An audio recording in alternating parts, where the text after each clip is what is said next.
Line है, मरो है साधु मरो, मरो मरण है मीठा, उस विधि मरनी मरो, जिस विधि मरनी गोरख बीठा।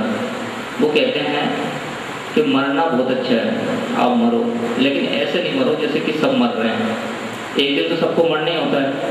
वो कह रहे हैं ऐसे मरो जैसे मैं मरा हूँ, जीते जी मरे, मतलब अपनी इच्छाओं को कंट्रोल कर लिया, अपने मन से छलांग लगा के बार पार हो गए और मरे की तरह हो गए, क्योंकि दुनियादारी से अलग उन्होंने यात्रा की अंदर की तरफ।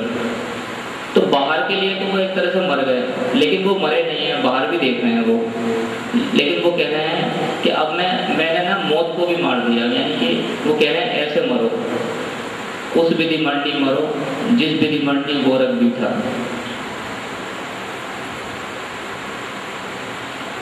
आप, मेरा एक और कहना है, मैं सबसे बोलता हूँ, मुझे एक छोटी सी आदत थी जो मेरे बड़े काम आई और भगवान का बड़ा एहसान मानता हूँ कि वो आदत मेरे को अपने आप ही पड़ी कि रोज डेली मैं स्वाध्याय करता हूँ, 2 लाइन जरूर पढ़ूंगा जो कि कोई ज्ञान की हो, कोई अच्छी किताब, कोई अच्छी बुक, कुछ टाइम जरूर निकालता हूँ। मैं सबको बोलता हूँ ऐसा होना चाहिए, धीरे बूंद बूंद से घड़ा बढ़ता है।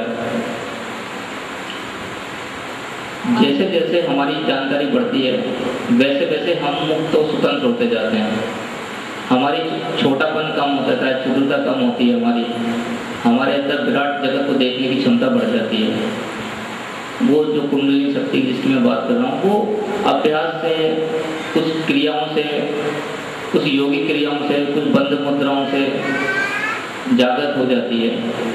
लेकिन हमारे यहाँ ना बड़ा वैज्ञानिक रूप से कई जो पंथ कई तरीके बताए हैं, एक योगिक क्रियाओं से बताया है, एक भक्ति मार्ग से बताया है। भक्ति मार्ग में तो कुछ भी नहीं करना होता, केवल अपने को समर्पित करना होता है। समर्पण का मतलब मरे जैसे ही है, अब तो जो तेरी मर्जी है वो तू कर, मेरी कोई मर्जी नहीं है। कोई गाली देता है तो कोई फर्क नहीं पड़ता, मुर्दे को कोई फर्क नहीं पड़ता, मुर्दे को कोई कुछ भी कहेगा, कुछ भी करेगा, वो कोई जवाब नहीं देता। वो भक्ति मार्ग था। इसका मतलब एक ऐसा भी तरीका है कि हम केवल अपने समझ को बढ़ाएं, समर्पण को बढ़ा दें, तो भी हमारी कुंडली जागरण हो जाती है और वो अपने आप ही हमसे वो सारी क्रियाएं, योगिक क्रियाएं करवाती है जो कि हम किसी गुरु के सानिध्य में करते हैं। और हमारे पूर्वज इतने समझदार थे, हम जितना गर्व कर सकें उतना कम है, जितना एहसान माने उतना कम है। उन्होंने हमको ऐसी ऐसी विधियां बताई, उन्होंने कहा कि आप कहीं ना कहीं समर्पित हो, कहीं ना कहीं समझो। बहुत कहानियां मैंने जितनी किताबें पढ़ी, शक्ति की पूजा करते हैं लोग, शक्ति की जो कहानी है, सोम निशुम का वध करती हैं, रक्त बीज को मारती है माता, वो सारी कहानी मुझे अपनी कुंडली जागरण की कहानी दिखाई दी। रक्त बीज वो जो राक्षस को मारते हैं तो उसके खून की बूंदें जितनी गिरती हैं उतने ही राक्षस पैदा हो जाते हैं। मुझे लगा ये हमारी इच्छा है, जितना हम उसको मारते हैं उतनी बढ़ जाती हैं, जितनी पूरी करते हैं उतनी बढ़ जाती हैं, कभी खत्म नहीं होती। मैंने रामचरितमानस में पढ़ा, सुंदरकांड में हनुमान जी की यात्रा है, सीता जी का पता लगाने जाते हैं। मुझे लगा ये हमारी यात्रा है। सीता वो शक्ति है जो कुंडली शक्ति है, जो मूलाधार चक्र में है। जो शिव है वहाँ वो राम के रूप में है। हनुमान जो है वो हमारी प्राणायाम के द्वारा उत्पन्न शक्ति, जो वायुपुत्र है, जो प्राणों की शक्ति हमको श्वास की क्रियाओं से मिलती है, वो हनुमान जी हैं। वो उस शक्ति का पता लगाने जाते हैं और उसको राम से मिलवाते हैं, उसकी खबर देते हैं। पहले तो मिलवाते तो बाद में, पर वो खबर देना, जब वो खबर मिलती है तब भी जो स्थिति बनती है वो बड़ी विलक्षण होती है।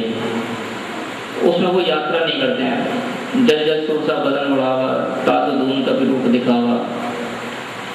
सुरसा जो है वो नाम से लगता है, सुर यानी सुर कहते हैं देवताओं को, असुर कहते हैं राक्षसों को।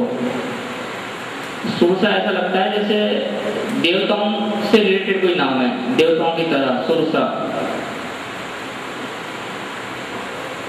देवता हमको आशीर्वाद देते हैं, संपन्नता देते हैं, माया देते हैं, सारे सुख सुविधाएं देते हैं। इसका मतलब वो सुरसा कोई माया का रूप है। वो हनुमान जी को लालच दे रही है कि आप उस शक्ति की तरफ मत जाओ, और माया के दर्शन दे रही है, माया दिखा रही है। लेकिन वो कहते हैं कि नहीं, मैं पहले अपना काम करके आऊँगा। जितनी सुरसा अपना वजन बढ़ाती है उससे भी डबल हो जाते हैं। यानी कि माया के सुख, वैभव, शक्ति जो भी लालच दी जाती है वो उसके लालच में नहीं आते हैं। जब वो बहुत बड़ा रूप कर लेती है तो वो उसको सूक्ष्म रूप से भोगते हैं, सूक्ष्म रूप बना के उसके शरीर में चले जाते हैं और निकल के फिर उससे हाथ जोड़ के कहते हैं भाई अब मैं तेरे को पेट में चला गया, अब मैं जा रहा हूँ। इसका मतलब संकेत रूप में बात तुलसीदास जी कह रहे हैं कि उस माया को सूक्ष्म रूप में भोगो, अपने टारगेट को, अपने लक्ष्य को, उस शक्ति के तरफ यात्रा के लक्ष्य को मत भूलो, उस सूक्ष्म रूप में उस माया को भी भोगते रहो। आगे एक और राक्षसी मिलती है, वो परछाई देख के उनको जीव जंतुओं को खा जाती है। ऐसा लगता है जैसे कई बार हमारी कोई बुराई कर देता है, हमारे बारे में गलत बोलता है, तो हम लोग अपने केंद्र से हट जाते हैं, हम लोग गिर जाते हैं अपने स्थान से।